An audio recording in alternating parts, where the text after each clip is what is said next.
وقال الله تعالى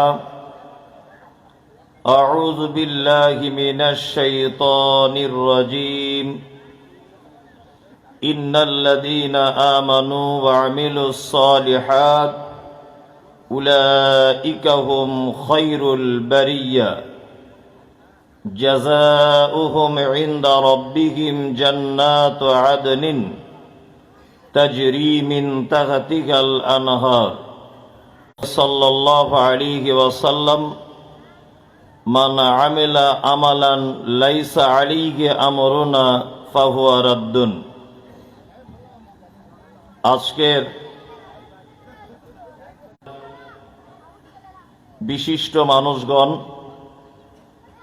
শ্রোতা হিসাবে যারা এসেছেন আসছেন, নারী পুরুষ আবাল বৃদ্ধ বনিতা নির্বিশেষে সকলকে জানাচ্ছি আন্তরিক শুভেচ্ছা, ভালোবাসা, প্রেম, মোবারকবাদ। আমি আরবিতে আল্লাহর প্রশংসা আদায় করেছি, তথাপিও আমি একজন পিওর বাঙালি, ওই জন্য বাংলাতেও আল্লাহর প্রশংসা আদায় করছি যে মহান রব আমাদেরকে এই মুহূর্তে দুনিয়াবি অশ্লীলতা, অপকর্ম, খারাপ কথাবার্তা থেকে বিরত রেখে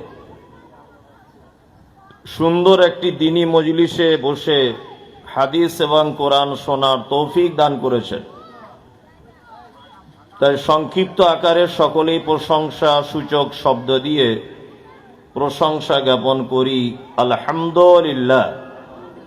অতঃপর বিশ্ব বরেণ্য নেতা, বহিপ্লবিক প্রণেতা সৈয়দুল মুরসালিন ইমামুল আম্বিয়া জনাবে মুহাম্মদ রাসূলুল্লাহ সাল্লাল্লাহু আলাইহি ওয়াসাল্লামের উপর অজস্র দরুদ শান্তির ধারায় বর্ষিত হোক। আল্লাহুম্মা আমিন, আল্লাহুম্মা সাল্লি আলাইহি।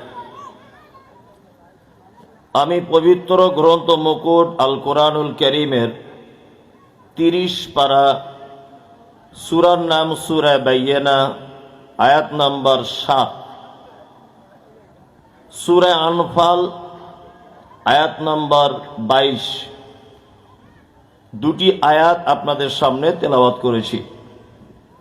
আনুষঙ্গিক কিছু আলোচনা করার জন্য জনাবে মুহাম্মদ রাসূলুল্লাহ সাল্লাল্লাহু আলাইহি ওয়াসাল্লামের চরিত্র বিজ্ঞান থেকে একটি হাদিসের অংশ আপনাদের সামনে পরিবেশন করেছি। এই হাদিস আর কোরআনকে সামনে রেখে আরো কিছু হাদিস কোরআন যুক্ত করে দুটি বিষয়ের উপরে আমি আলোচনা করব ইনশাআল্লাহ।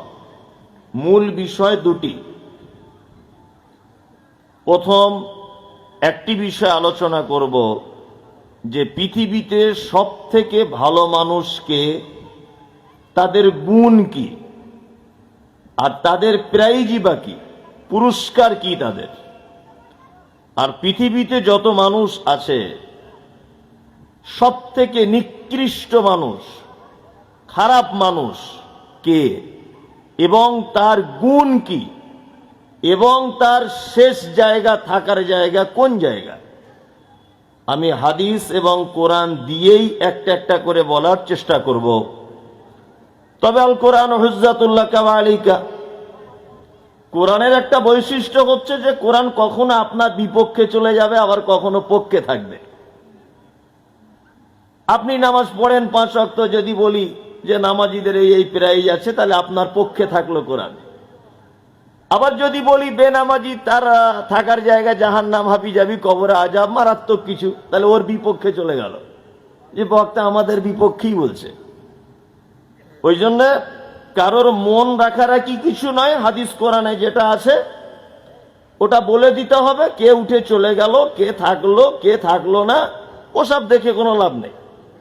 আমাকে আল্লাহ সুবহানাহু ওয়া তাআলা এখানে 50,000 বছর আগে, আমার জন্মের 50,000 বছর আগে, এটা আমি বিশ্বাস করি, আমার তকদিরে লেখা আছে যে এই গ্রামের জলসাতে আমি কি কথা বলবো, কারা শুনবে, কারা থাকবে, কতক্ষণ বলবো, এটা 50,000 বছর আগে সিলেক্ট করা। আপনারা তো ডেট করেছেন 2-4-5 দিন, 2-4 মাস আগে, কিন্তু 50,000 বছর আগে লেখা আছে এটা। শুধু আপনি জাস্ট একটু ফোনে লিখিয়ে দিয়েছেন ডায়েরিতে এটাই। তাহলে আমি দুটি পার্টে আলোচনা করব। তাহলে প্রথমে বলি যে পৃথিবীর সব থেকে ভালো মানুষকে। দেখুন, সারা পৃথিবীতে সব থেকে একটা জিনিসের কম্পিটিশন বেশি হয়, আমাকে ভালো হতে হবে। কম্পিটিশন হয় না? ভালো। শ্বশুর ভাবছে আমি আমার বৌমার কাছে ভালো শ্বশুর হব, আবার বৌমা ভাবছে আমার শাশুড়ির কাছে ভালো বৌমা আমি হব, আবার জামাই ভাবছে আমি শাশুড়ির কাছে ভালো জামাই হব। স্ত্রী কম্পিটিশন করছে, আমার স্বামীর কাছে আমি উত্তম স্ত্রী হব। আবার স্বামীও কম্পিটিশন করছে, আমার স্ত্রীর কাছে আমি একজন আদর্শবান স্বামী হব। সবাই কম্পিটিশন করছে, করছে না? করছে। পৃথিবীর মানুষ এক, আপনার অবস্থানের দিকে লক্ষ্য রেখে, যে বর্তমানে আপনি কোন পজিশনে আছেন, এই পজিশনটার দিকে লক্ষ্য রেখে মানুষ আপনাকে ভালো বলবে। এখন আমরা দেখতে পাচ্ছি বিভিন্ন জলসাতে হ্যান্ডবিলে নাম লেখা হচ্ছে আকর্ষণীয় অতিথি অমুক সাহেব। ভালো করে বুঝবেন, প্রধান অতিথিকে অমুক সাহেব। আচ্ছা, ও জীবনে প্রধান অতিথির আসন পাওয়ার যোগ্যতা রাখে? রাখে না। তাহলে ওকে এই জায়গায় টেনে আনলো কে? আমার লক্ষ্মী বউ। আর ওর ছেলেকে বেশি কোলে নিয়ে ঘোরে। দেখবেন আপনি, কাল সকালে পরীক্ষা করবেন, আপনার বাপ 4টে বেটা, ওরই বেটা, কিন্তু যে বেটার টাকা বেশি ওই বেটার বেটাকে, কিন্তু ছোট বৌমা গরিবের বেটি, কিন্তু খুব পরেশগার মেয়ে। কিন্তু ওর একটা দোষ হচ্ছে যে ও যে ছেলেটাকে বিয়ে করেছে তার ইনকাম কম, কোন রকম চলে। আপনার শ্বশুরের 4 জামাই, আপনার অবস্থা সব থেকে খারাপ। আর আপনার বড় যে ভাইরা ভাইটা আছে, মানে আপনার শ্বশুরের বড় জামাই, ও নামাজ পড়ে না, মাঝে মধ্যে মদও পান করে, বিড়ি সিগারেট খায়, ও ওর মেয়েকে বাদ দিয়ে অন্য মেয়ের সঙ্গে ওর গোপনে অনেক সম্পর্ক, রিপোর্ট খুব খারাপ। কিন্তু শক্তিগড় মেন বাজারে বিশাল বড় 3টে হোটেল, 12টা লরির মালিক, আর মোটামুটি টাকা পয়সা এখন 2-4-5 কোটি টাকার মালিক। আর আপনি ছোট জামাই 5 ওয়াক্ত নামাজি, কিন্তু আপনি আদা রসুনের ব্যবসা করেন, অবস্থা খুব খারাপ। আপনার শাশুড়িকে যদি কেউ জিজ্ঞেস করে তোমার 4টে জামাইয়ের কোন জামাইটা ভালো, ও এক চান্সে বলবে আমার বড় জামাই ভালো, কারণ ওর মেয়েকে সুখে রাখতে পেরেছে। তার মানে পৃথিবীতে টাকার অবস্থানের দিকে লক্ষ্য রেখে মানুষ আপনাকে ভালো সার্টিফিকেট দেয়, তাই না? জি। আমার আল্লাহ কি বলছেন? পৃথিবীতে ভালো কারা? এ তো দুনিয়ার মানুষের দেওয়া সার্টিফিকেট, এর কোনো দামই নেই। আমার আল্লাহ বলছেন ইন্নাল্লাযীনা আমানু ওয়া আমিলুস সালিহাত উলাইকা হুম খায়রুল বারিয়া। পৃথিবীতে যত সৃষ্টি আছে, আল্লাহ বলছে সৃষ্টি জগতের ভিতরে সব থেকে শ্রেষ্ঠ ওই লোক, খায়রুল বারিয়া, জগৎ সমূহের ভিতরে শ্রেষ্ঠ ওই লোক। আল্লাহ বলছে সূরা কোরআনে, কে? ইন্নাল্লাযীনা আমানু ওয়া আমিলুস সালিহাত, যারা আমার প্রতি বিশ্বাস স্থাপন করে এবং যারা সৎ কর্ম করে, এরা হচ্ছে পৃথিবীর শ্রেষ্ঠ মানুষ, আল্লাহ বলছেন। এবার একটা কথা বলি, মানুষের কাছে ভালো হওয়া খুব কঠিন।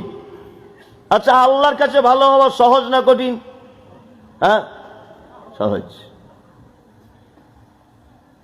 আপনার অর্থ কমে যাক, দেখবেন কুটুম আপনার বাড়িতে আর আসবে না। কুটুম পর্যন্ত ভাববে গেলে টাকা ধার চাইতে পারে।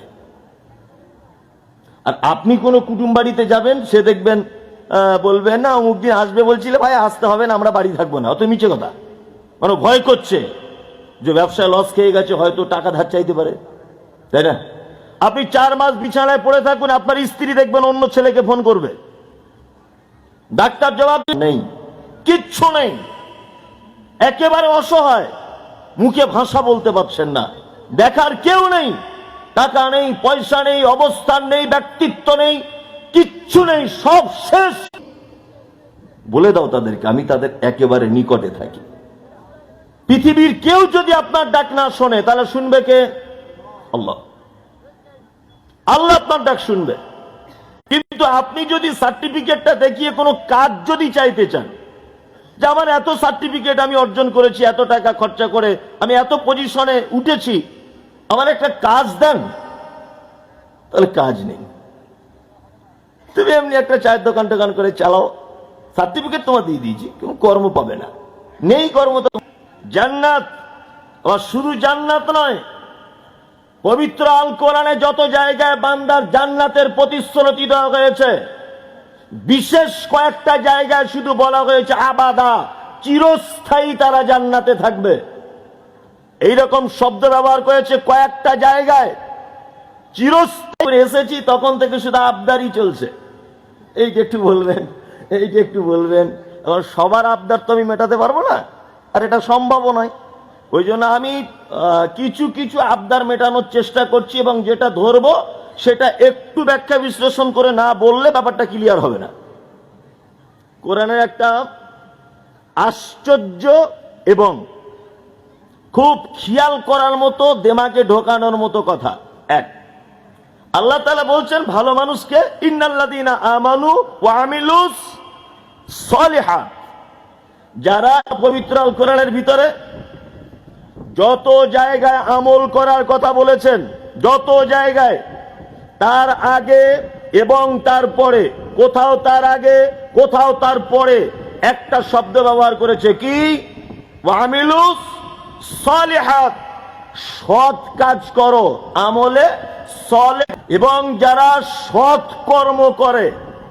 চলুন আপনি সূরা মুলকের ভিতরে আল্লাহ তাআলা বলছেন আল্লাযী খলাকাল মাউতা ওয়াল হায়াতা, হায়াত আর মাউত এই জন্য আমি সৃষ্টি করেছি, লিয়াবলুয়াকুম আইয়ুকুম আহসানু আমালা, তোমাদেরকে পরীক্ষা করা হবে যে তোমাদের ভিতরে আহসানু আমালা, আমলের আগে কি শব্দ এসছে?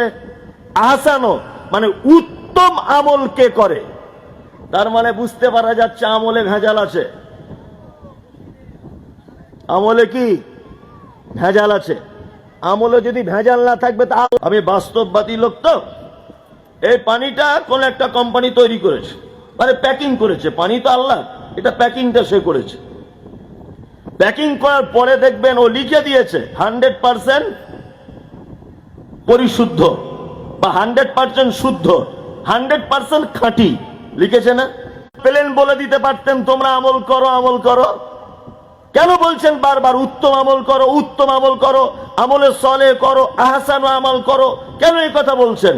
তার মানে বুঝতে পারা যাচ্ছে দুনিয়াতে ভণ্ডামি আমলে ভরে গেছে। কি বলছি বুঝতে পারছেন? এই ভণ্ডামি আমল থেকে বার হয়ে হাদিস এবং কোরআনের মানদণ্ডে আমলকে আমলে সলে বলা হয়েছে। কোনো প্রমাণ যদি না থাকে, আল্লাহর নবীর পক্ষ থেকে কোনো নির্দেশ যদি না থাকে, ফাহুয়া রাদ্দুন, সে আমল বাতিল। সে আমল কি? বাতিল। তার মানে প্রত্যেক আমল করার আগে যাচাই বাছাই করে নিতে হবে এই আমলটা আল্লাহর নবী সাল্লাল্লাহু আলাইহি ওয়াসাল্লাম করেছিলেন কি না, তাই না? আমলের সলের মানদণ্ড কি বলছি বুঝতে পেরেছেন? আপনি যদি মাস্টারি করে ভালো মনে করেন তাহলে সেটা ভালো নয়, সেটা ভালো নয়। মুহাম্মদ সাল্লাল্লাহু আলাইহি ওয়াসাল্লাম বিদায় হজে ভাষণ দিতে গিয়ে বলছেন আল্লাহু আশহাদু, আল্লাহু আশহাদু, আল্লাহু আশহাদু, আল্লাহ তুমি সাক্ষী থাকো, সাহাবীগণ তোমরা সাক্ষী থাকো। আপনি বারবার তখন কথা রিপিট করেছেন এটা অমুক হুজুর বলেছে। তার মানে আল্লাহর নবী ইসলাম বুঝতে পারেনি, তোমার হুজুর বুঝেছে ইসলাম। আল্লাহর নবী ইসলাম বুঝতে পারেনি, তোমার হুজুর ইসলাম বুঝেছে। অথচ মোহাম্মদ সাল্লাল্লাহু আলাইহি ওয়াসাল্লাম, আপনি তো বেশ চালাক লোক, আপনি তো খুব চালাক লোক। চালাক লোক না আপনি, এত চালাক আপনি বাজারে ঢেঁড়স কিনলে আগা ভেঙে দেখেন, পাকাতে যাচাই বাছাই করতে পারেন। আর আপনি একটা আমল করে জান্নাতে যেতে চাইছেন, ওই আমলটা আল্লাহর নবী করেছিলেন কিনা একটু দেখা লাগবে কি লাগবে না? লাগবে। আপনার হুঁশ হয় না? আমি বক্তব্য রাখতে রাখতে কোন এক জায়গায় একটা কথা বলেছিলাম, আমার হিসাব যখন পেশ করা হবে কি আল্লাহর দরবারে, আমি যেন তখন রোজা অবস্থাতে থাকি। তাহলে ফেরেশতারা বলবে আল্লাহ তোমার অমুক বান্দা এখন রোজা অবস্থাতে আছে। এইটার জন্য আল্লাহ রসুল বেশি বেশি করে কি করতেন? রোজা রাখতেন, তাই না? এ ছাড়া আপনি আপনার কাছে কেমন লাগে? আমি কোন এক বক্তব্যতে বলেছি যে 15ই শাবানের শবে বরাতের দিন হালুয়া রুটি করা চলবে না, কোন একটা বক্তব্যতে বলেছি। তা কিছু হুজুর আমাকে এত গাল দিচ্ছে মোবাইলে, মানে মা বোন বউ খালা নানি সব এক জায়গায় করে দিচ্ছে যে ও বলেছে হালুয়া করা যাবে না। তা আমি জিজ্ঞেস করছি হালুয়া কেন করেন? তা বলছে নবীর দাঁত ভেঙে দিয়েছিল, নবী শক্ত জিনিস খেতে পারেনি, নরম নরম জিনিস খেতেন, ওই জন্য হালুয়া করেছি। হ্যাঁ, খালা হালুয়া করেছে তাহলে নবীর দাঁত ভেঙে দিয়েছিল বলে, তাই তো? আচ্ছা, শবে বরাত হয় কোন মাসে আরবি? শাবান মাসের 15 তারিখে, তাই না? তাহলে শাবান মাস শেষ হতে কতদিন বাকি? 15 দিন। শাবানের পরের মাসটার নাম কি? রমাজান। রমাজানের 1 মাস, শাবানের এদিকে 15 দিন, ভালো করে হিসাব করবেন। তাহলে রমজানের পরের মাসটার নাম কি? শাওয়াল, যে মাসে ঈদ হয় শাওয়াল, তাই না? তাহলে এদিকে 1.5 মাস, মানে 1 মাস 45 দিন, এদিকে 15, 30, 45। শাওয়াল মাসের 1, 2, 3, 4, 5, 6, 7, 7 তারিখে ওহুদের ময়দানে আচ্ছা, তো কোন হাদিস কোরআন জানা লাগবে না আপনার? এতটুকু ডেট গুলো শুধু মুখস্থ করে নেন, কোন ডেটে কি হয়েছে। আশ্চর্যকর ব্যাপার। প্রত্যেক জিনিস আমরা আমল করি কার পক্ষ থেকে? আল্লাহর নবীর পক্ষ থেকে। যদি কোনো কথা জানা থাকে তাহলে মানুষের কাছে দাওয়াত দাও। হাদিসু আন বানি ইসরাঈল ওয়ালা হারাজ। বানি কে বলছেন? আল্লাহর নবী বলছেন। তার মানে বক্তা নেমন্তন্ন করার আগেও ভাবতে হবে যে বক্তা হাদিস কোরআন একটু জানে না বেদের মেয়ে জ্যোৎস্নার গান জানে, এটাও জানতে হবে। ওই জন্য আমি বলি বই পড়লে জ্ঞান বৃদ্ধি পায়, সব লেখকের বই নয়। সমস্যা নেই, লক্ষ লক্ষ বাঙালি বক্তার বক্তব্য চলছে, আপনি যার তার একটা বক্তব্য শুনে নিলেন, বিভ্রান্তি ছড়িয়ে দিলেন না, এটা নয়। তাহলে আমরা এতটুকু জিনিস এতক্ষণ পর্যন্ত আলোচনায় বুঝলাম, আমলে সলেহ, ভালো আমল করতে গেলে যাচাই বাছাই করে করবো ইনশাল্লাহ, ইনশাল্লাহ, ইনশাল্লাহ। তবে একটা কথা বলি, যাচাই বাছাই করাও মুশকিল। মানে গল্পটা প্রচুর জ্ঞান আছে, হাসি লাগতে পারে, তবে হাসবেন না। আমি হাসানোর জন্য উদ্দেশ্য করে বলছি না, আমি এটা বলছি কেন, গল্পের মাধ্যমেও কিছু জ্ঞান আছে এই জন্য বলছি। একটা লোক আমেরিকায় থাকে, আমেরিকায়, বুঝলেন? ফটফট করে শুধু ইংলিশে কথা কিনি, জায়গা জমি আছে, ওখানে গিয়ে বাঁধবো আর তার একটু দুধ টুধ পান করব। এই জন্য সকালবেলা 50,000 টাকার একটা বান্ডিল নিয়ে ও মেমারির কোনো একটা গরুর হাটে ও গরু কিনতে যাচ্ছে। রাস্তাতে ওর বন্ধু শফিকুলের সাথে ওর দেখা। শফিকুল বলছে, আরে খান সাহেব যাচ্ছেন কোথায়? তা বলছে, এতদিন তো আমেরিকায় ছিলাম, সুখের জীবন যাপন করলাম, বাড়ি এসে না তো বিপদে পড়ে যাবে। আর ওই আমেরিকায় থাকা লোক, গরু টরু অনেকদিন চেনে না, বয়স হয়ে গেছে। হাটে গিয়েই দেখছে একটা নাদুস নুদুস চেহারা এঁড়ে গরু আছে বাঁধা। এঁড়ে গরু দুধ দেয়, তাই না? এখন ও গরুর মালিককে গিয়ে বলছে, ভাই দাম কত? দাম কত? তা বলছে এত টাকা দাম। আবার জিজ্ঞেস করছে দুধ কত হয়? এখন তখন গরুর মালিক ভেবেছে আজকে ভেড়া কাস্টমার একটা হাটে নেমেছে, এঁড়ে গরুর আবার দুধ জিজ্ঞেস করে। ও তখন চালাকি করে বলছে, এখন বাছুরটা একটু বড় হয়েছে, আগে 14 কিলো হতো, এখন 10 কেজি হয়। এখন এই আমেরিকার লোকটা দেখছে যদি কিনেই যদি 10 কেজি দুধ পাওয়া যায় তাহলে তো ভালো জাতের গরু। ও এখন 49,000 টাকা দিয়ে কিনে বাড়ি নিয়ে এসেছে। কি বললাম বুঝলেন? কিনে টাকা পয়সা পেমেন্ট করেছে। পেমেন্ট করার পরে লেখাই টেকাই হয়ে গেছে, দড়ি হাতে উঠে গেছে। তখন ওর বন্ধু শফিকুলের কথা মনে পড়েছে, লেজটা তুলে একবার দেখতে বলেছিল। তা গরুর মালিককে বলছে, ভাই একবার লেজটা তুলে দেখা যাবে? মালিক তখন চালাকি করে বলছে, অস্তাক ঠুরলে খারাপ জিনিস হাটের মধ্যে দেখে, বাড়ি গিয়ে দেখবেন। লোক কি বলবে? আপনার মধ্যে একটা এরকম সাদা পাঞ্জাবিওয়ালা লোক আর যদি লেস তুলে এখন দেখে, লোক কি বলে? খারাপ বলবে না লোকে? আপনি বাড়িতে গিয়ে দেখবেন, এ তখন বলছে হ্যাঁ সত্যি তো তাই, আমি একটা সম্মানী মানুষ, আমেরিকার লোক, আর হাটের মাঝখানে লেস তুলবো, খারাপ জায়গাটা দেখা যায় না। ও মোটামুটি বাড়ি নিয়ে চলে এসছে। কি বলছে বুঝতে পারছেন? বাড়ি আসার পরে সকালবেলা গোয়ালা এসেছে দুধ নিতে, ও ডেকেছে ফোনে, গোয়ালা এসে দুধ দহন করতে হবে 10 কেজি দুধ। গোয়ালের দরজা খুলে বলছে, আরে বাবা এ তো বলদ গরু, এ তো মেয়ে গরু নয় দুধ দেওয়ার, এ তো বলদ গরু। বলছে যা সর্বনাশ, বলদ গরু। তখন গোয়ালা কি বুঝবে? তুমি জেনারেল শিক্ষিত লোক, তুমি ইসলামের কি বুঝো? অথচ বোঝার অধিকার আছে না নেই? আছে, আছে। এই আলেমরা বুঝতে দিচ্ছে না, তার একটাই কারণ, নিজেদের ব্যবসায় ঘাটা পড়বে তাই। এছাড়া আর কিছু। শিক্ষক হাফেজ আব্দুল্লাহ, তাকে জিজ্ঞাসা করছি, হাফেজ সাহেব আপনি তো কোরআনের হাফেজ, গুজরাট থেকে পড়ে এসেছেন, আপনি বলুন তো দেখি কোরআন মাজিদ একবার খতম করতে টাইম লাগে কতক্ষণ? যত স্পিডে আপনি পড়েন। তো আমাকে তখন বলছে, হুজুর কোরআন একবার খতম করতে মিনিমাম 9 থেকে 10 ঘন্টা টাইম লাগবে। কোন হাফেজ সাহেব আছেন এখানে, আপনার 4 মিনিটে খতম হয়ে গেল? কারণ কি? ও তখন চালাকি করে বলে, আগে থেকে 28 পড়া ছিল, তুমি কি কোরআনের কন্ট্রাক্টর না তুমি ঠিকাদার? তার মানে মিথ্যুক, ও মিথ্যুক, ওই আপনাকে সঠিকটা বলতে চাইছে না। তবেই তো বলবো, এই সমস্ত হুজুররা নিজেদের ব্যবসা টেকানোর জন্য সঠিক ইসলামটাকে জাতির সামনে পেশ করছে না। আপনি আমার কথাতে একমত হতে পারেন, নাও হতে পারেন, হলেও আলহামদুলিল্লাহ, না হলেও আলহামদুলিল্লাহ। কথাগুলো যেগুলো বলছি বাস্তব না অবাস্তব? তারা ক্লান্ত হয়ে যাবে, তাসলা নারান হামিয়া, তারপরেও তাদেরকে ধরে জাহান্নামে ভরা হবে। এরা কারা? এরা কারা? আল্লাহ বলছেন আমিলাতুন নাসিবা, এক শ্রেণীর মানুষ, তারা আমল করবে, আমল করতে করতে করতে করতে নাসিবা, তারা ক্লান্ত হয়ে যাবে। তাসলা নারান হামিয়া, তারপরেও তাদেরকে ধরে জাহান্নামে ভরা হবে। এরা কারা? এরা হচ্ছে তারা যাদের আমল ছিল দীর্ঘ সময়ের, যাদের আমল ছিল অনেক বেশি, যাদের আমল ছিল লং টাইমের জন্য, কিন্তু দুর্ভাগ্য এটা আমলটা আল্লাহ এবং তার রাসূলের মতো ছিল না। এই কারণে আমল করার পরেও থাকার জায়গা কোথায়? জাহান্নাম। আমরা মনে করেছি আমল যত বেশি হবে তত মনে হয় আল্লাহর কাছে ভালো হওয়া যাবে। এই ধারণা মন থেকে মুছে দেন, এই ধারণা মন থেকে মুছে দেন, এই ধারণা মন থেকে মুছে দেন।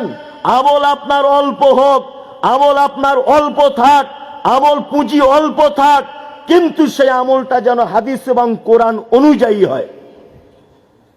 সারা রাত ধরে তাহাজ্জুদ পড়ছেন, সারা রাত ধরে দাঁড়িয়ে আছেন, সারা রাত শবে বরাতের 100 রাকাত নামাজ পড়লেন, এখন ওই নামাজ যদি আল্লাহর নবী পড়ে না থাকে তাহলে আপনার অবস্থা কি? আপনার অবস্থা ওই নামাজ পড়েই আপনার থাকার জায়গা জাহান্নাম। আল্লাহ তো এই কথা বলছেন, আল্লাহ তো এই কথা বলছেন, ইবাদত করতে করতে ক্লান্ত হয়ে যাবে, তারপরেও তার থাকার জায়গা কোথায়? জাহান্নাম। আল্লাহ তো বলছে কথা, আমি মুমতাজুল ইসলাম বলিনি তো, আল্লাহ বলছেন। এই দেখুন, এতক্ষণ পর্যন্ত আপনাদেরকে আমলের ব্যাপারে সতর্ক করলাম, তাই না? এইবার আমি একটা কথা বলি, কিছু ভালো আমল যদি আপনাদেরকে বলে দেওয়া যায় তা আপনারা করতে পারবেন? কারা কারা নিয়ত করুন, ইনশাআল্লাহ। ইনশাআল্লাহ। এরকম ইনশাআল্লাহ কত জলসায় বলেছেন এই পর্যন্ত? মোটামুটি 150 জলসা হবে, হবে তো? হ্যাঁ, এটা আপনার অভ্যাস হয়ে গেছে। ইনশাআল্লাহ বলতে হয়, নারে তাকবীর বলতে হয়, সুবহানাল্লাহ বলতে হয়, বলেন। এরকম সব বক্তা আমার পরে যে বক্তব্য রাখবে তার বেলাতেও বলবেন ইনশাআল্লাহ, কিন্তু আপনি কিছুই মানতে পারবেন না। আপনারা যারা বসে আছেন, আচ্ছা জান্নাতে যাওয়ার ইচ্ছা সবার আছে না? সবার। এখানে বসে আছে সুদখোর, মাতাল, বুনের জমি ফাঁকি দিয়েছে ও লোকটাও আছে, জাকাত দেয় না ও আছে, প্রকাশ্যভাবে গোপনভাবে সুদের টাকা খায় ও আছে, আছে না? সেও মাথার চুলটা তার উস্কা খুস্কা, পরনে ভালো কাপড় নাই, পরনে ভালো কাপড় নাই, চুলুসকা কুসকা, আঁচড়ানো নাই, দেখতেও খুব একটা ভালো নয়। আল্লাহর নবী কাছে বলছেন, আল্লাহর নবী আমি কনভার্ট মুসলিম, মানে আমি টাটকা ইসলাম গ্রহণ করেছি, তা আপনি এক কাজ করুন, আপনি জবেদ হোসেন, যদি আপনিও যদি জান্নাতে যেতে চান এই 5টা জিনিসের উপরে দাঁড়িয়ে থাকলেই কোথায় জান্নাত যাওয়া যাবে। 1 নম্বর কথা আল্লাহর নবী বললেন, তাবুদুল্লাহ, সর্বক্ষেত্রে গোলামি করবে কার? আপনি দেন সেটা কার জন্যে? আল্লাহর জন্যে। আল্লাহ ছাড়া কারোর ইবাদত করা যাবে না, গোলামি করা যাবে না। মুহাম্মদ সাল্লাল্লাহু আলাইহি ওয়াসাল্লাম বলছেন, তাবুদুল্লাহ, হাজার ওলি আউলিয়া কারো চলবে না, শুধু গোলামি কার? জোরে বলুন, আল্লাহ। আল্লাহ ছাড়া কারোর কোনো গোলামি করা চলবে না।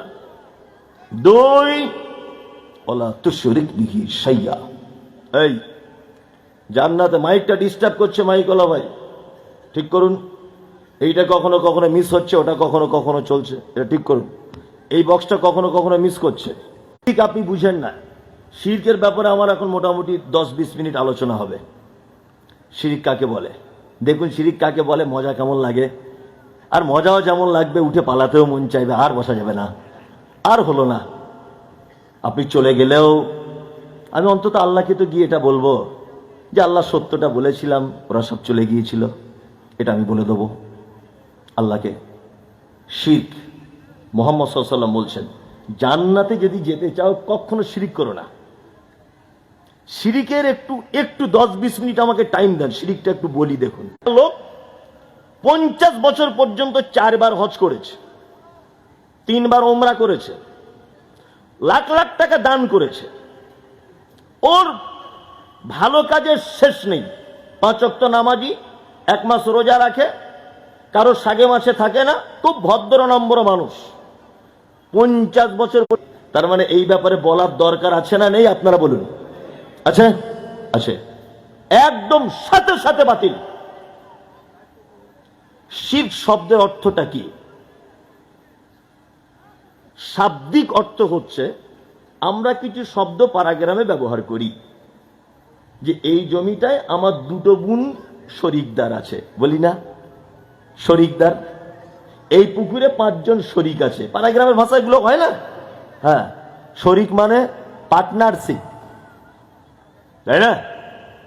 তার মানে এই পুকুরে আরো 2 জন পার্টনার আছে। শিরিক মানে আল্লাহ রুজির ভাগে বিভক্ত, কয় ভাগে? 2 ভাগে। আর একটা জিনিস জেনে নেন, জান্নাতে যেতে গেলে 3টে জিনিস লাগে। কটা? একটুখানি করে কথা বলুন, ভালো লাগবে। কটা জিনিস? 3টা। 1, ঈমান থাকতে হয়, মুসলিম হতে হয়। 3, ভালো করে ঈমান চলে যাবে, আমল চলে যাবে, মুসলিমও থাকবে না। ভালো করে বুঝবেন, বড় শিরক যদি কেউ করে, ঈমান চলে যাবে, আমল নষ্ট হবে, মুসলিম থাকবে না, তাহলে জান্নাতে যাওয়ার অপশন আর থাকলো না। 2, ছোট শিরক যদি কেউ করে, ঈমান চলে যাবে, আমল, তাহলে জান্নাতে যাওয়া হলো না। ছোট শিরক যদি কেউ করে, ঈমান নষ্ট হবে, আমল নষ্ট হবে, কিন্তু সে মুসলিম থাকতে পারবে। তার মানে ছোট শিরক করলে একটু অপশন আছে বেঁচে থাকার, আবার তওবা করলে মাফ হয়ে যাবে। কিন্তু বড় শিরক করলে আর গোলাম হোসেন লাইন নাই। এবার ওলামাগণ, মুহাদ্দিসগণ, ফাকিহগণ, জাত, আল্লাহ হচ্ছে একক সত্তা, তাই না? আল্লাহ কয়জন? হ্যাঁ, একক। আল্লাহ একক, দ্বিতীয় কেউ নেই। খ্রিস্টান ভাইদের ধারণা 3 জন আল্লাহ, ঈসাও আল্লাহ, ওর মা মারিয়ামও আল্লাহ, আল্লাহ, তাই না? জি, তাদের 3টে আল্লাহ। আবার কিছু মানুষের ধারণা যত কল্লা ততই আল্লাহ, এক একজনের এক একটা হবে। আমাদের স্রষ্টা কয়জন? একক। শিরকে আকবারের আর একটা পাঠ হচ্ছে আশিরক ফি সিফাত, আল্লাহ সুবহানাহু ওয়া তাআলার গুণের উপরে অবিশ্বাস করা। আল্লাহর গুণের উপরে কি করা? অবিশ্বাস করা। এই দেখুন এরপরে আল্লাহর গুণ বলি। আল্লাহর গুণ হয়েছে ধরে নেন এখন 3 মাসে, তা বা আপনাকে লকআপে রেখে দিয়েছে, এখনো মানে রায় কিছু হয়নি। তা বলুন তো দেখি, আপনি বাঁচার জন্য কাকে ধরেন? কোর্টের উকিল। আচ্ছা, উকিল শব্দটা বাংলা, আরবি, ফার্সি, তেলেগু, মারাঠি কোন ভাষা জানেন? জানেন না তো? আরবি। এটা আরবি শব্দ। আসলে শব্দটা উকিল নয়, ডিকশনারি দেখবেন চেক করে, আমি চেক করে তবে বলছি। দিন বাড়ি ছিল না, হসপিটালে ভর্তি, অথচ আমি করেছি। উকিলের কাজ যে কোনো ভাবে হোক সে তার মক্কেলকে বাঁচিয়ে আনবে, এটা তার কাজ। আমি খুনি, তবুও বলবে এর মতো সাধু সন্ন্যাসী আর কেউ নেই আমাদের এলাকায়, এর মতো বিপদ থেকে, সমস্ত মুসিবত থেকে আমার বান্দাকে আমি বাঁচিয়ে আনবো। তাহলে সমস্ত ব্যাপার আমাদের বাঁচাতে পারে কে? কে? আল্লাহ। আপনি শিরক আকবার তখন করবেন বিপদে যখন আপনি পড়েছেন, আল্লাহকে না ডেকে যখন মাদুলি লাগিয়েছেন, আল্লাহকে না ডেকে যখন চাদর চড়িয়ে দিয়েছেন, আল্লাহকে না ডেকে যখন মাজারে সেজদা দিয়ে দিয়েছেন, সঙ্গে সঙ্গে আল্লাহর ওয়াকিল নামক নামটাকে আপনি অপমান করে দিলেন। তাহলে আপনার ঈমান, আমল, মুসলিম কিছুই থাকতে পারবেন না। বোঝাতে পেরেছি আপনাকে? বোঝাতে পেরেছি? জি। তার মানে সমস্ত ব্যাপার থেকে বাঁচাতে পারে কে? আল্লাহ। আমি মাঝে সাঝে অবাক হই আর এসব কথাগুলো বলি, আর হুজুররা খুব গাল দেয় আমাকে, প্রচন্ড গাল দেয়। মানে আমি মনে মনে ভাবি যে ওরা মনে হয় জন্মই হয়েছে আমাকে গাল দেওয়ার জন্য, মনে মনে ভাবি। আমি অবাক হই। মা, তারপর বাবা, তারপর বলুন না যে কোনো একটা লেগে যায়। হ্যাঁ বলছে বউ, এবার ও বউ ছাড়া কিছু বোঝে না। তুমি তো ওর পাল্লায় পড়নি, তোমাকে শেষ করে দিবে একদম। হ্যাঁ, 3 নম্বরে কে? ভাই। 4 নম্বরে হ্যাঁ স্ত্রী। এটাও কোরআন মাজিদে আল্লাহ তাআলা বলছেন সূরা তাওবাতে, কি বলছেন? কুল ইন কানা আবাউকুম ওয়া আবনাউকুম ওয়া ইখওয়ানুকুম ওয়া আজওয়াজুকুম ওয়া আশিরাতুকুম ওয়া আমওয়ালুন ইকতারাবতুমুহা। অতি মহব্বতের জিনিস রয়েছে তার ভিতরে 1 নম্বরে আবাউকুম, পিতামাতার প্রতি মহব্বত বেশি, ওরা বেশি মহব্বতের জিনিস। 2 আবনাউকুম, তোমার সন্তান সন্ততি। 3 ইখওয়ানুকুম, তোমার ভাই 3 নম্বরে। 4 আজওয়াজুকুম, তোমার স্ত্রী। 5 আশিরাতুকুম, নিকট, তোমার উপার্জিত সম্পদ থেকে নির্মাণকৃত তোমার বাড়ি। আহাব্বা ইলাইকুম মিনাল্লাহি ওয়া রাসূলিহি। এই সমস্ত কিছু ভালো জিনিসের থেকেও 3টে জিনিসকে বেশি ভালোবাসতে হবে। আল্লাহ বলছেন, 1 আহাব্বা ইলাইকুম মিনাল্লাহি ওয়া রাসূলিহি, আমাকে ভালোবাসতে হবে, রাসূলকে ভালোবাসতে হবে। ও জিহাদিন ফি সাবিলিহি, আল্লাহর রাস্তায় কখনো জিহাদের প্রয়োজন হলে তোমাকে বেরিয়ে পড়তে হবে। ফাতারাব্বাসু, যদি সমস্ত ভালোবাসার থেকে 3টেকে যদি ভালোবাসতে না পারো, আমাকে, নবীকে, আমার রাস্তায় জিহাদ করাকে, আল্লাহ বলছেন ফাতারাব্বাসু, অপেক্ষা করো, হাত্তা ইয়াতি আল্লাহু বিআমরিহি, আমার পক্ষ থেকে আযাব আসা পর্যন্ত অপেক্ষা করো। যাবে? আমাদের কবরে এসে সেজদা দিলে, চাদর দিলেও বাঁচা যাবে? আপনাকে একটা কথা বলছি, কোরআন আপনি জানেন না, এই জন্যই মূর্খামিটা আপনার ভিতরে আছে। এইটা ধরে নেন, আমার দিকে ফিরুন, এটা কিয়ামতের মাঠ। যারা আছেন আমার দিকে ফিরুন, একটা জিনিস দেখাচ্ছি, এটা কিয়ামতের মাঠ। ধরে নেন এটা কিয়ামতের মাঠ, বিচার চলছে। মমতাজুল ইসলামকে আল্লাহ, আমি আচ্ছা আচ্ছা চলো এখানে দাঁড়াও। আমি দাঁড়ালাম। আল্লাহ তুমি জাহান্নাম থেকে বাঁচাও, মানুষকে বোঝানোর জন্য বলছি। ফেরেশতাদেরকে অর্ডার দিচ্ছে, এই 4 জনা ধরো, মমতাজুলকে ধরে জাহান্নামে নিয়ে যাও। নাউজুবিল্লাহ, আল্লাহ জাহান্নাম থেকে বাঁচাও। না, আমাকে 4 জন ফেরেশতা জাহান্নাম থেকে নিয়ে যাচ্ছে। উনি আমার ভাই, ওই যে প্রথম যিনি আছেন, তারপরে যিনি আছেন ইনি আমার বাপ। ধরে নেন এখানে আছে একজন আমার স্ত্রী, আর এইখানে একজন আছে আমার ছেলে। 4 জন দাঁড়িয়ে আছে, আমার বাপ আছে, আমার স্ত্রী আছে, আমার বেটা আছে, আমার ছেলে আছে, সব এখানে দাঁড়িয়ে আছে। আচ্ছা বলুন তো, ফেরেশতারা আমাকে যখন টানতে টানতে নিয়ে যাচ্ছে, ফেরেশতাদের হাত থেকে আমার আব্বা মা, আমার স্ত্রী, আমার সন্তান বাঁচিয়ে, ফিরুল মারউ মিনাকি ওয়া উম্মিহি ওয়া আবি ওয়া সাহিবাতিহি ওয়া বানি, কিয়ামতের দিন গর্ভধারণকারী মা তার বেটার কোনো উপকার করতে পারবে না। বাপ তার সন্তানের কোনো উপকার করতে পারবে না, ভাই তার ভাইয়ের কোনো উপকার করতে পারবে না, স্ত্রী তার স্বামীর কোনো উপকার করতে পারবে না। আরে যে মা 10 মাস পেটে রাখলো সে যদি উপকার করতে না পারে, তুমি যার মুরিদ হয়ে জান্নাতে যাবার চেষ্টা করছো, তোমার পীর সাহেবের বাড়ি তোমার থেকে 80 কিলোমিটার দূরে, ও তোমাকে বেশি ভালোবাসে না তোমার মা বেশি ভালোবাসে? আল্লাহ বলছে মা বাঁচাতে পারবে না তো তোমার কোন পীর সাহেব তোমাকে বাঁচাবে বলো? আল্লাহ বলছে মা বাঁচাতে পারবে না। মা বেশি ভালোবাসে না হুজুর বেশি বাসে? মা মা প্রতিদিন দৈনন্দিন পেপার পত্র পত্রিকা দেখেন, মোবাইলে ভিডিও দেখেন গানের, মোবাইলে ভিডিও দেখেন নায়ক নায়িকাদের, মোবাইলে ভিডিও দেখেন অশ্লীলতা, কিন্তু আপনার কাছে আমার দুঃখ থেকেই গেল যে আপনার বাড়িতে একটা বাংলা কোরআন মাজিদ নেই, দুটো হাদিসের কিতাব নেই। এত দামি বাড়ি, টিভি রাখার জায়গা আছে 42 ইঞ্চি, অসুবিধা নাই। আপনার বাড়িতে শোকেস, আলমারি, ড্রেসিং টেবিল, আপনার শ্বশুরের দেওয়া খাওয়াঙ্কর। তাহলে শিরকের দ্বিতীয় পর্যায়ে চলছিলাম, আর শিরক ফি সিফাত, আল্লাহর গুণের ব্যাপারে শিরক যদি কেউ করে সেটা শিরকে আকবার। রুজির মালিক কে বলুন? আল্লাহ। রুজির মালিক আল্লাহ। আল্লাহ শুধু রুজির মালিক নয়, একটা কথা বলছি দেখুন আপনার গায়ের লোম খাড়া হয়ে যাবে। আল্লাহ শুধু রুজির মালিক নয়, কেমন রুজির মালিক এটা আগে দেখুন। আল্লাহু আকবার। মানে সব কথাগুলো যখন ভাবি, মানে আমি গাড়িতে যখন বসে থাকি, আমার ড্রাইভার চালায়, আমি পিছনে পড়ি, অনেক কিছু ভাবতে ভাবতে আসি, অনেক কিছু ভাবি যে আজকে এখানে যাব, এই কথাগুলো এখানে বলতে হবে আমাকে, এত লোক থাকবে, আমার স্ত্রী, আমার ছেলে মেয়ে, আমার পরিবারে এই কটাই লোক, আর কেউ নেই, ভাইটাই কেউ নেই, আমি একাই। এটা বোঝানোর জন্য বলছি কিন্তু। তা আপনি একদিন হঠাৎ ফোন করলেন আমাকে, মুমতাজুল ভাই, আমাদের গ্রামের সবাই আপনার খুব ভক্ত, তা আমরা আগামী জুম্মার দিন 35 জন আপনাদের বাড়িতে যাব আপনার সঙ্গে দেখা করতে।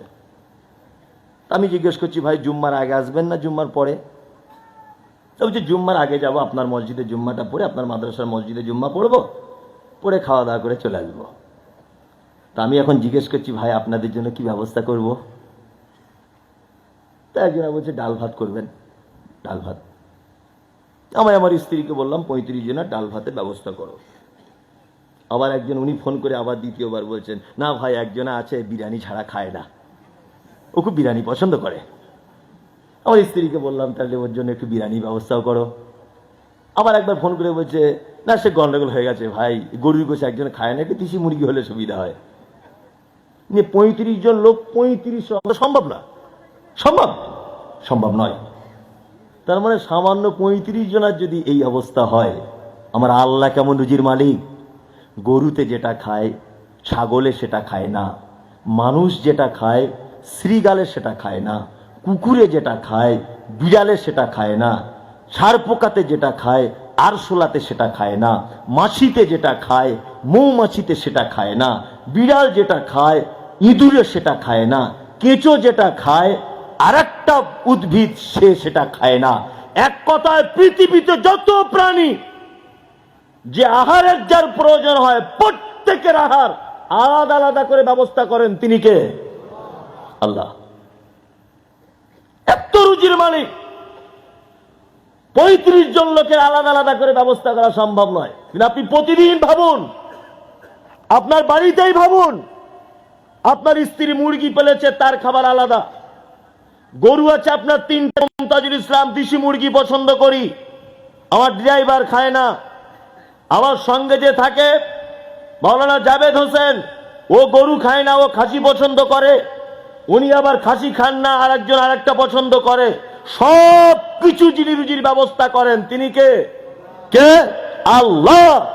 আল্লাহ ছাড়া এই ডিপার্টমেন্টের দায়িত্ব পৃথিবীর কারো হাতে থাকতে পারে না। ওই জন্য আপনাকে বলে দিয়েছি একটা কথা, রুজি আল্লাহর পক্ষ থেকে আসে। আপনি দোকান করেছেন, আয়াতুল কুরসি টাঙিয়ে রেখেছেন পিছনে, আপনার এটা ধারণা ওর বরকতে মনে হয় কাস্টমার আসবে। আপনি দোকান করেছেন, তাবিজ ঝুলিয়ে রেখেছেন, মনে হচ্ছে এর বরকতে মনে হয় আসবে। দোকান করে বলছেন জায়গাটা ঠিক সেন্টারের মতো হলো না, এই জায়গাটা বেচা কেনা খুব বেশি। এই সমস্ত ধারণাটাই ভুল।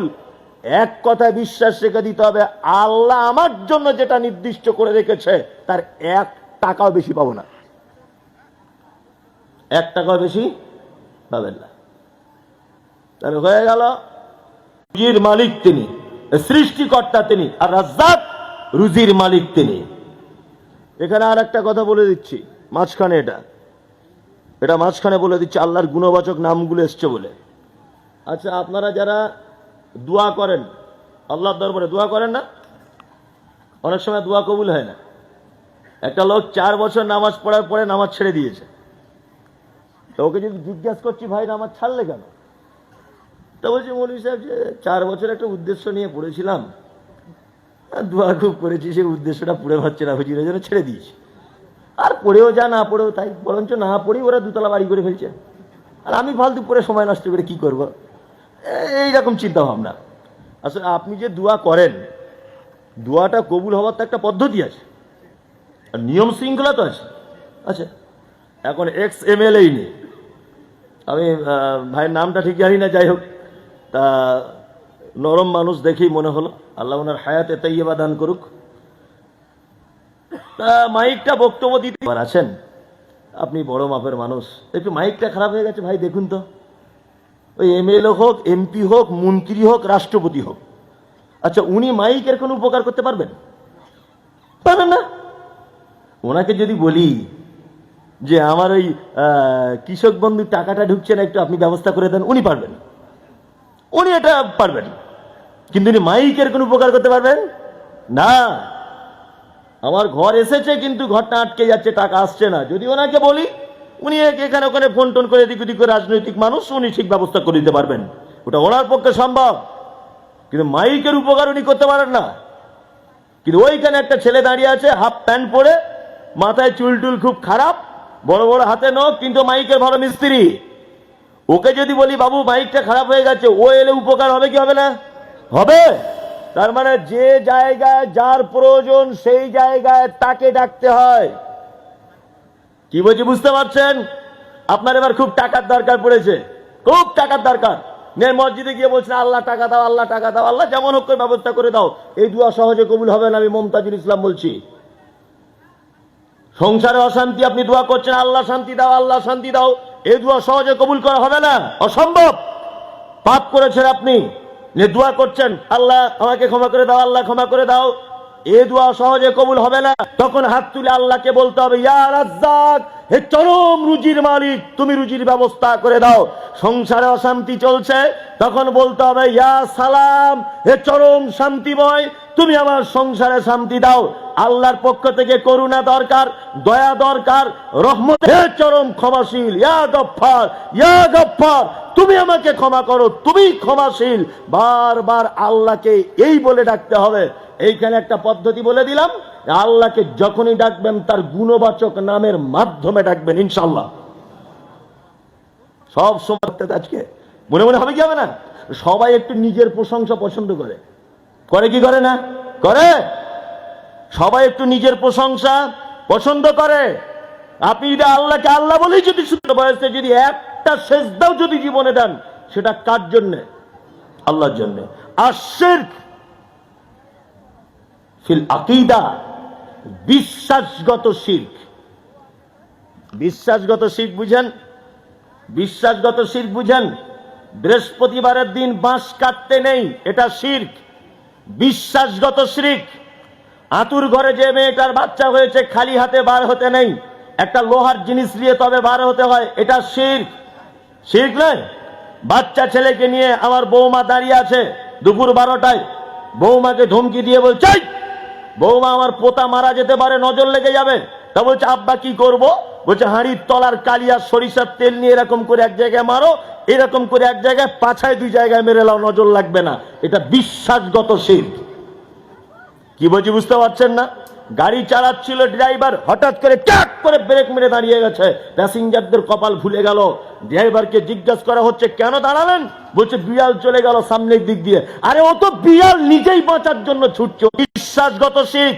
বাজার থেকে গরু কিনে আনলে পায়ে পানি দিয়ে তবে ঘরে ঢোকাতে হয়, এটা বিশ্বাসগত শিরক। বৃহস্পতিবারে গরু জবাই করা যায় না, এটা বিশ্বাসগত ভাবে শিরক। পায়ে জুতো পরে ধানের উপর দিয়ে হাঁটা যায় না, এটা বিশ্বাসগত শিরক। মহিলারা ভাতের হাঁড়িতে লাথি মারতে পাবে না, এটা বিশ্বাসগত শিরক। সকালে দোকান খুললে বউনি কাস্টমারকে ধাত দিতে নেই, এটা বিশ্বাসগত শিরক। সকালে কার মুখ দেখে যে উঠেছি, আজকে আমার সায়েদি খারাপ, এইটা বিশ্বাসগত শিরক। বিশ্বাসগত শিরক আর শিরক ফিল আকীদা আকবার। বিশ্বাসগত শিরকটা হচ্ছে শিরকে আকবার। মনে থাকবে, মনে থাকবে। বিশ্বাসগত শিরক হচ্ছে শিরকে আকবার। এই বিশ্বাসগত শিরক যদি কেউ করে, তিনটে জিনিস নষ্ট হবে, ভুলে যাবেন না, আমি ভুলিনি। ঈমান চলে যাবে, আমল চলে যাবে, মুসলিম থাকতে। ফলাফল কি? লোকমান হাকিম তার বেটাকে ডেকে বলছেন, ওয়াইয ক্বালা লুকমান লিইবনিহি ওয়া হুয়া ইয়াইযুহু ইয়া বুনাইয়া লা তুশরিক বিল্লাহ ইন্নাশ শিরকা লাযুলমুন আযীম। লোকমান হাকিম তার বেটাকে ডেকে বলছেন, বেটা, পৃথিবীতে যত পাপ রয়েছে, পৃথিবীতে যত অন্যায় রয়েছে, পৃথিবীতে যত অপরাধ রয়েছে, সব থেকে নিকৃষ্টতম খারাপ, সব থেকে বড় পাপ, তার নাম শিরক। আর সেটা সব থেকে বড় জুলুম, অত্যাচার। শিরিক যারা করে তাদের নাম কি?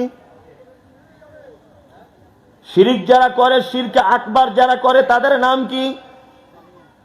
না, শিরকে আকবার যারা করে তাদের নাম মুশরিক। তাদের নাম কি? মুশরিক। যারা শিরকে আকবার যারা করে, এই দেখুন একটা কথা বলি, এই জায়গাটা আল্লাহকে বাদ দিয়ে যদি একবার কোন গাছ, 113 নম্বর আয়াত আল্লাহ তাআলা বলছেন, মা কানা লিন নাবিয়্যি ওয়াল্লাযীনা আমানু আন ইস্তাগফিরু লিল মুশরিকিন। এই যারা শিরিক আকবার, বড় শিরিক যারা করে তারা মুশরিক। আল্লাহ তাআলা বলছে, আলাউ কানু উলি কুরবা, সেই লোকটা যদি। আর একটা কথা আপনাকে বলে দিচ্ছি, খুব ভালো করে বুঝে নেন, যেখানে শিরিক হয় সেই জায়গাতে বেশি যাবেন না, কারণ সেই জায়গাতে বেশি গেলে আল্লাহর আযাব চলে আসতে পারে। যেখানে খুব বেশি শিরিক যেতে পারেন। আর একটা মসজিদ জেরুজালেমে মসজিদে আকসা, এই তিনটে মসজিদ নেকির উদ্দেশ্যে যেতে পারেন। আর একটা মসজিদের ফজিলত সম্পর্কে হাদিস এসেছে, আল্লাহ নবী সাল্লাল্লাহু আলাইহি ওয়াসাল্লাম বলছেন, কেউ যদি বাড়ি থেকে অজু করে মসজিদে কুবা, মানে নববী থেকে 3 কিলোমিটার ডিস্টেন্স, মসজিদে কুবাতে গিয়ে যদি কেউ 2 রাকাত সালাত যদি আদায় করে, আল্লাহ নবী বলছেন একটা উমরা হজ করলে যত নেকি, তত নেকি তার আমলনামাতে তুলে দেওয়া হবে। পৃথিবীতে গুরুত্বপূর্ণ জায়গা হচ্ছে 3টা। কটা? আর একটা হাদিস থেকে জানতে পারলাম, আর একটা মসজিদ, মসজিদে কুবা। কাবা, নববী, আকসা, কুবা, এই 3টে জায়গায় আপনি যদি জিয়ারত করেন আপনি নেকি পাবেন, কোনো সমস্যা নেই। এছাড়া যত জায়গা আছে মানুষ যায় জিয়ারতের জন্য, এক জায়গাতে গেলে 4 আনা নেকি নেই, 4 আনা নেকি নেই। দিল্লি, বোম্বাই, আজমির, কাশ্মীর, যেখানে যত জায়গায় আপনি মাজার আছে, মসজিদ আছে, যেখানেই যান 10 পয়সা নেকি আপনি পাবেন না, একদম পাবেন না। নেকির উদ্দেশ্যে যাবেন না, এমনি ঘুরতে যান আলাদা ব্যাপার, টাকা অনেক বেশি আছে, ঘুরে এলেন, বেরিয়ে এলেন, এগুলো আলাদা ব্যাপার। নেকি হবে এই উদ্দেশ্যে যাওয়া যাবে, আর কোথাও নেকির উদ্দেশ্যে যেতে পারবেন না। দিল্লি জামে মসজিদে নামাজ পড়লে যা নেকি, মেমারির মসজিদে নামাজ পড়লে একই নেকি। বোম্বাইয়ের বড় মসজিদে নামাজ পড়লে যা নেকি, এখানে নামাজ পড়লেও একই নেকি, কোনো ডিফারেন্স নেই, কোনো ডিফারেন্স নেই। আল্লাহ আলহামদুলিল্লাহ, যারা পড়েন না আপনাদের ব্যাপারে শুধু আমি একটা কোরআনের আয়াত বলে দিচ্ছি, দার আকলমান ইশারায় কাফিয়াস। ভালো মানুষদের জন্য এই এতটুকুই যথেষ্ট, কোরআনের আয়াতটা।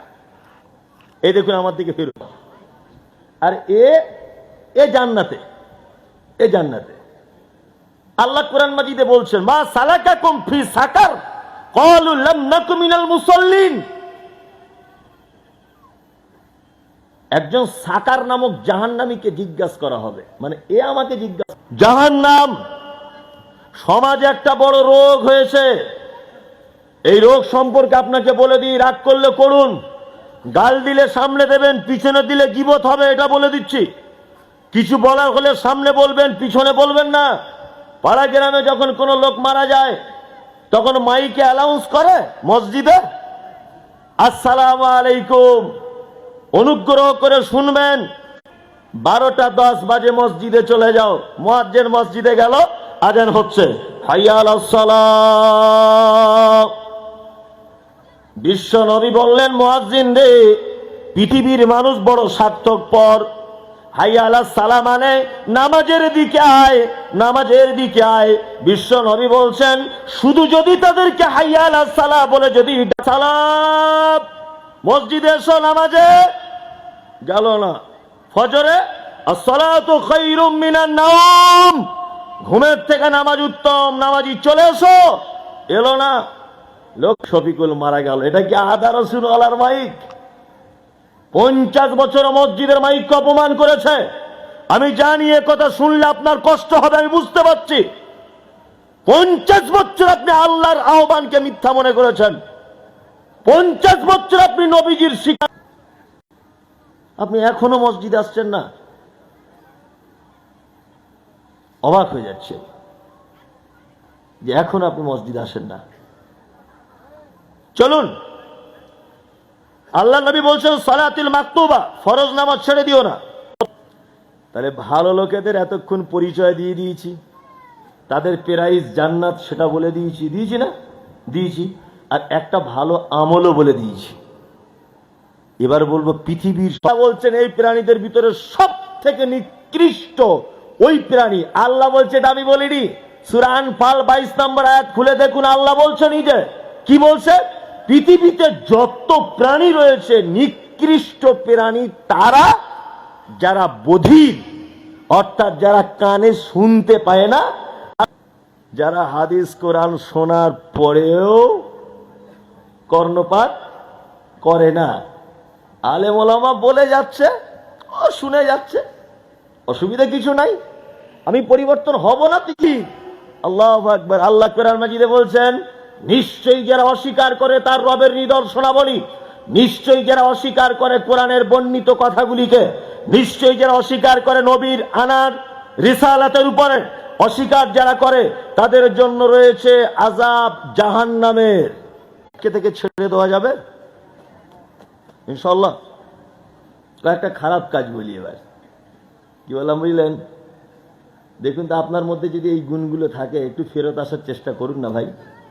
এক, আল্লাহ তাআলা বলছেন, ইয়া আইয়ুহাল্লাযীনা, ঈমান এনেছো, 4টে জিনিস হারাম, এবং এই 4টে জিনিস শয়তানের কাজ। আল্লাহ বলছে রিজিসুম মিন আমালিশ শয়তান, এটা শয়তানরা করে, ভালো মানুষ করে না। কারা করে? শয়তান করে। এক, খামর, নেশাদার দ্রব্য, মদ হারাম করে দিয়েছি। না, আমাদের মুসলিমরা কেউ খায় না অবশ্য, পর্যন্ত তার কোন ভালো ইবাদত আল্লাহর দরবারে গ্রহণ করা হয় না, কোন ভালো ইবাদত। কি বলছি বুঝতে পারছেন? কোন ভালো ইবাদত কবুল করা হয় না। মদ হারাম। মুসলিম যুবক, আমি মমতাজুল ইসলাম মরুভূমিতে চলছি, মরুভূমিতে 30 কিলোমিটারের ভিতরে কোনো দোকানপাট কিছু নেই, আমার কাছে পানির বোতলও নেই, আমার কাছে ভাত রুটি কিছু হচ্ছে, আমার ব্যাগে পানি।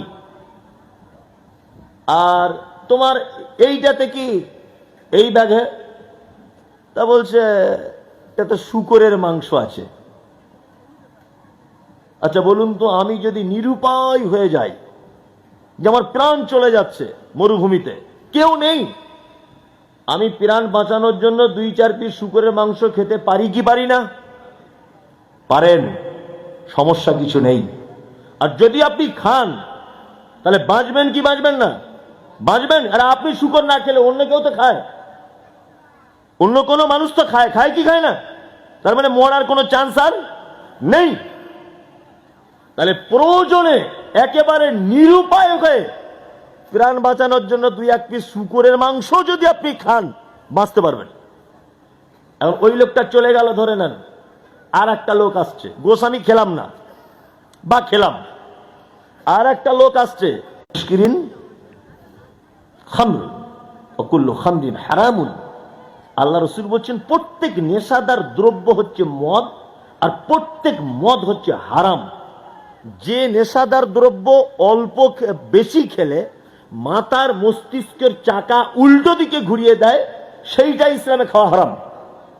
আপনারা গুল মাজেন, অনেক লোক মাজে। আচ্ছা, আপনাকে যদি একসঙ্গে 150 গ্রাম গুল বলি বসে বসে মাজো, মাথা ঘুরোটা খায়, এতটা খাওয়ার পরে তার মাথা ঘোরে? মাথা ঘুরবে না? আপনি কোনোদিন সিগারেট খান না, আপনাকে যদি বলি একসাথে বসে 20টা সিগারেট টানো, মাথা ঘুরবে কি ঘুরবে না? অবশ্যই এটা হারাম, চলবে না, অবশ্যই নিষিদ্ধ। কেউ কেউ বলছে মকরু, লাইন করে দিয়েছে, সরু লাইন। হুজুর কিছু হুজুর মকরু করে দিয়েছে। বলছি মকরু, মকরু মানে কি? মকরুর বাংলা বুঝো? মকরুর বাংলার অর্থ হচ্ছে অপছন্দনীয়। কি? অপছন্দনীয়। তা আমি বলছি ওটা যদি খাওয়া জায়েজ হয়, বলছে গুলকে ডাইরেক্ট হারাম বলা যাবে না, বিড়ি ডাইরেক্ট হারাম বলা যাবে না। তা আমি ইমাম সাহেবকে বলবো খোতবার মেম্বারে বসে দুটান মেরে তবে খোতবাটা চালু করবেন, দেখি কেমন পারেন। আপনি তো বলছেন মকরু, অপছন্দনীয়। একটা কথা মাথায় রাখবেন, যে কাজ জনসমক্ষ করতে লজ্জাবোধ করে ইসলাম তার পারমিশন দেয় না। এক গ্লাস পানি আমি এখন এমএলএ সাহেবের সামনে পান করতে পারবো কি পারবো না? জিনিস খেয়ে যদি মারা যায় অবশ্যই তার থাকার জায়গা জাহান্নাম, কারণ আত্মহত্যার সমান পাপ হবে।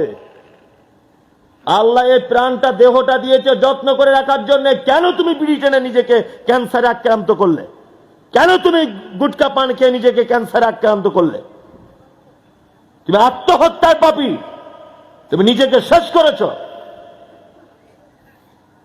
সমস্ত নেশার জিনিস যারা খান আপনারা তওবা করে দেন।